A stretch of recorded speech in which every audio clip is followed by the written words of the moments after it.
Bismillahirrahmanirrahim. Dear students, Assalamu alaikum. Hope you will be fine and paying proper attention to your studies.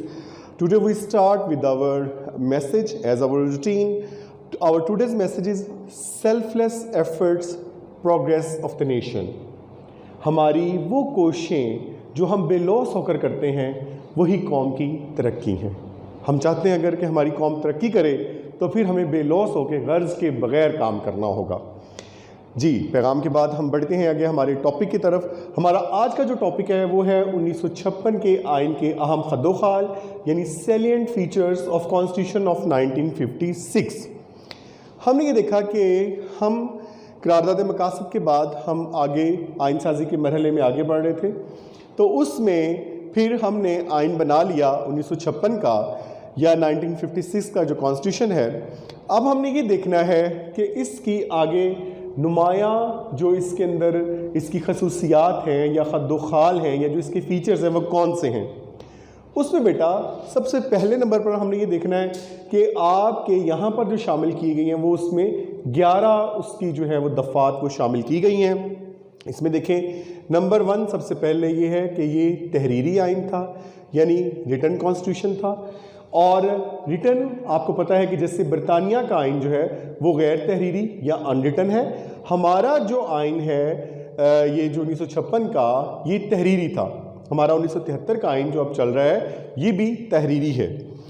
तो इसमें क्या है देखिए कि ये मुख्तसर और तहरीरी नौइयत का था। और अगर हम इसके आगे थोड़ी सी देखें कि वो किस चीज़ पर मबनी था तो वो ये है 234 उसमें दफ़ात का मतलब क्या है, दफ़ा यानी कि वो जो उसका सेक्शन या उसका नंबर के लिहाज से जो चलती हैं चीज़ें। 234 इसमें दफ़ात थे। 13 अबवाब यानी 13 चैप्टर्स या अबवाब कुछ ऐसी चीज़ें होती हैं जिनकी आगे वजाहत की जाती है या टर्मिनोलॉजी बयान की जाती है, तो वो उसके लिए 13 अबवाब शामिल थे। और 6 गोशवारे या शेड्यूल्स जिसके अंदर मुख्तलिफ जो है अख्तियारात वगैरह उनको जो है एक टेबल की फॉर्म में टेबुलर फॉर्म में जो है उसको बयान किया गया था। तो ये तो है उसकी साख के वो किस तरह से बनाया गया था।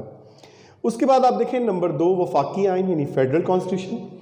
वफाकी आइन से मुराद ये होता है कि देखें कि जब भी किसी रियासत या मुल्क को इस तरह से डिज़ाइन किया जाता है कि वो वफाक पर मुश्तमिल हो तो इस तरह से वो पूरी उसकी मरकज़ी हुकूमत बनती है, लेकिन साथ साथ सूबों को महरूमी से बचाने के लिए सूबों को भी इख्तियारात दिए जाते हैं। तो ये होता है वफाकी तर्ज हुकूमत या फेडरल फॉर्म ऑफ गवर्नमेंट। तो इस लिहाज से ये वफाकी आइन था क्योंकि इसमें पाकिस्तान को वफाकी रियासत करार दिया गया। और वफाक जो था हमारा वो 2 सूबों पर मुहित यानी मुश्तमिल था, एक मगरबी पाकिस्तान और एक मशरकी पाकिस्तान। तो यहाँ बेटा मैंने आपको वो जो लेक्चर दिया था उसका मकसद ये था वो जो नेबरिंग कंट्रीज़ ऑफ पाकिस्तान कि आप भूल ना जाएं कि मशरकी पाकिस्तान कौन सा था, मगरबी पाकिस्तान कौन सा था। उसके लिए फिर ये है कि देखें हम जिस पे रहे ये मगरबी पाकिस्तान और जो बांग्लादेश या जो हमसे अलग हो गया हमारा हिस्सा वो मशरकी पाकिस्तान था। तो इसके लिए वो लेक्चर भी एक दफ़ा दोबारा आप जो है उसे देख लीजिएगा। उसके बाद आगे देखें कि अख्तियारात हुकूमत जो थे उसको तकसीम किया गया किस तरह से मरकज़ और सूबों के दरमियान, और उसके लिए 3 फहरिस्तें जो हैं वो बनाई गई थी। वो 3 फहरिस्तें इस तरह से थी अख्तियारात की, एक मरकज़ी हुकूमत के अख्तियारात की फ़हरिस्त, एक सूबाई हुकूमत के अख्तियारात की फ़हरिस्त और एक मुश्तरका अख्तियारात की फ़हरिस्त। मरकज़ी में जो मरकज़ी हुकूमत के अख्तियारात थे, सूबाई में जो सूबाई हुकूमत के अख्तियारात थे और मुश्तरका में जिसको हम कंकरेंट फहरिस्त बोलते हैं लिस्ट, उसके अंदर क्या था कि उसके अंदर जो है वो वफाक और सूबों के जहां आपस में इंटरेक्शन आ जाता है वो वाले अख्तियारात शामिल थे। उसके बाद देखिए बेटा नंबर 3 जो है ये आ गया लचकदार आइन यानी फ्लेक्सिबल कॉन्स्टिट्यूशन कि 1956 का जो आइन था ये लचकदार नौइयत का था। और इसमें देखिए कि जो तब्दीली करना या अमेंडमेंट करना इतना आसान था कि कौमी असम्बली के हाजिर अरकान, हाजिर का मतलब जो उस वक्त मौजूद हैं जो प्रेजेंट हैं, उन अरकान की सिर्फ कितनी 2/3 अक्सरियत तरमीम कर सकती थी।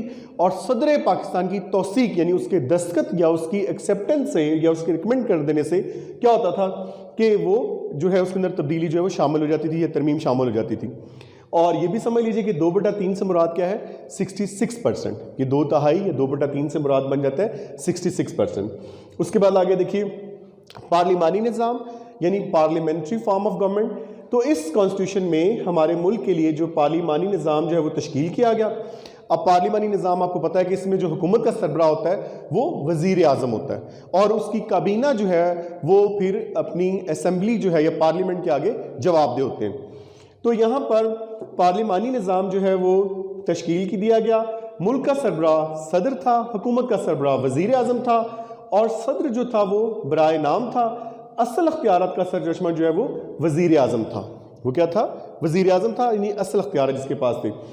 और कौमी असेंबली की अक्सरियत जो है वो वज़ीर आज़म और उसके वज़रा जो थे उसके खिलाफ अदम एतमाद पेश कर सकती थी। फिर उसके बाद देखिए कि जो सदर का मुआखज़ा है वो भी 2/3 अक्सरियत से जो कौमी असेंबली या पार्लियामेंट कर सकती थी, क्योंकि इसमें यकवानी मुकन्नना थी, इसलिए जो मुकन्नना है या पार्लियामेंट वो सिर्फ कौमी असेंबली यानी नेशनल असेंबली पर मुश्तमिल थी। आगे यही पॉइंट आ गया, देखिए बेटा कि ये आ गया यक एवानी मुकन्नना, जिसको हम बोलते हैं unicameral legislature. Unicameral, uni means one, कि ये जो हमारी इसमें मुकन्नना थी या लेजिस्लेचर जो थी वो एक ऐवान पर मुश्तमिल थी। ये बेटा जहन में रख लीजिएगा, 1956 और 62 दोनों में मुकन्नना यक ऐवानी थी, सिर्फ एक ऐवान यानी नेशनल असेंबली।